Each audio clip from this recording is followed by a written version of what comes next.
Hello, friends.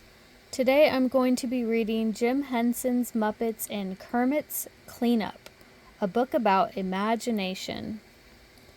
Bean Bunny skipped up the front steps of Kermit's house and rang the doorbell. "Hi," Bean said when Kermit answered the door. "Are you ready to go to the park?" Before Kermit had time to answer, his mother called from the living room.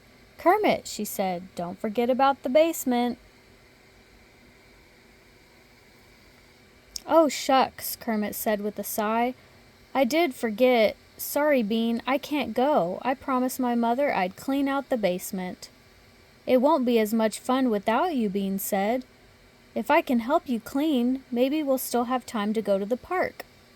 With two of us working, we'll be done hippity-hop." "You mean lickety-split?" Kermit asked. "Whatever," said Bean. "Come on, let's get to work." So Kermit and Bean carried the cleaning supplies down the basement stairs. "Wow," said Bean as he looked at all the things in the basement. "This stuff looks great." "Are you kidding?" Kermit said. "It's going to be a lot of hard work sorting through everything. Then we have to lug things up the stairs so my mom or dad can take them to the dump." Bean pointed to a big box in the corner of the room. "You're not going to throw that out, are you?" he asked. "Why would we want to keep it?" said Kermit. "It's not good for anything." "I can imagine 20 things it would be good for, and that's before I really start using my imagination," said Bean. Kermit looked at the box and then at Bean. "What kind of things?" he asked. "If we cut out windows and a door, it would be a great playhouse.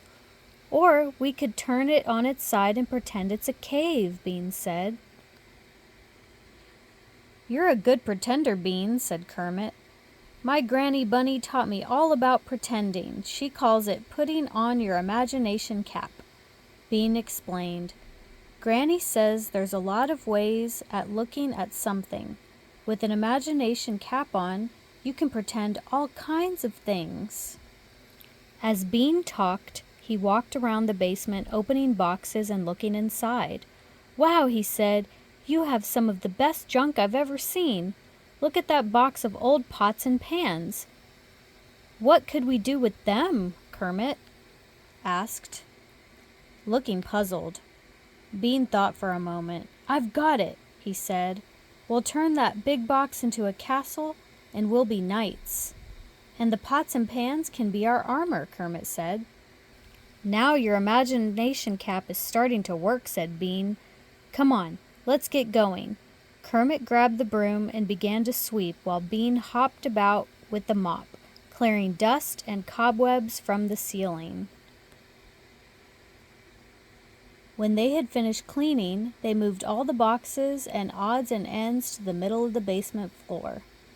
Then they set to work sorting out the things they could use. While Kermit cut a door in the big box, Bean found two smaller, narrower boxes. He set them on the top of the big box. "They are the towers on our castle," he explained. In a corner of the basement, Bean found some old paint cans. One of the cans had some gray paint left in it. "This will be perfect for painting our castle," he said. Then Kermit found a small blue wading pool. "This will make for a great moat for our castle," he said. Bean agreed. "Now your imagination cap is working full blast," he said.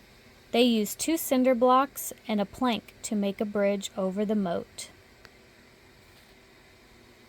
Next, Kermit found a set of long green curtains. "Well, I guess we can throw these out," he said. "Oh no," said Bean. "We'll hang them behind our castle. They can be the forest where the wicked dragon lives." So with some old garden hose, they hung up the green curtains. Bean stepped back to admire their work. "Now all we need is a horse," he said. "How about using this old sawhorse?" Kermit suggested. "Great idea," said Bean. First they painted the wood gray, then Bean placed an old boot on one end of the sawhorse. Kermit wiped off the paintbrush he had been using and tied it onto the other end. When they were done, both Bean and Kermit agreed they'd made a pretty good-looking horse. The basement was no longer a mess of boxes and stuff piled every which way. It now looked like a magical playroom. "Everything is ready except for us," said Bean as he tied a pot lid on his head. He strapped a cookie sheet around his chest and picked up a spatula to use as a sword. Kermit used a roasting pan lid as a shield, a pot for his helmet, and a wooden spoon as his lance. He and Bean were two very fine-looking knights.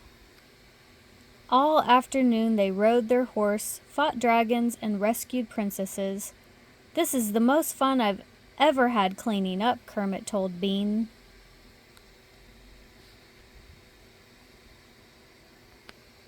"My Granny Bunny was right," Bean replied. "Everything can be more fun when you're wearing an imagination cap." Let's talk about imagination. Bean and Kermit had a big job to do. It might have been really boring, but they used their imaginations, and that made doing the job a lot of fun.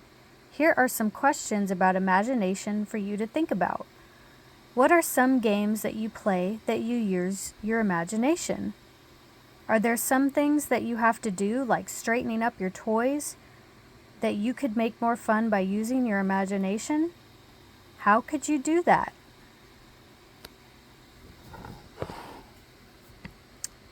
The end.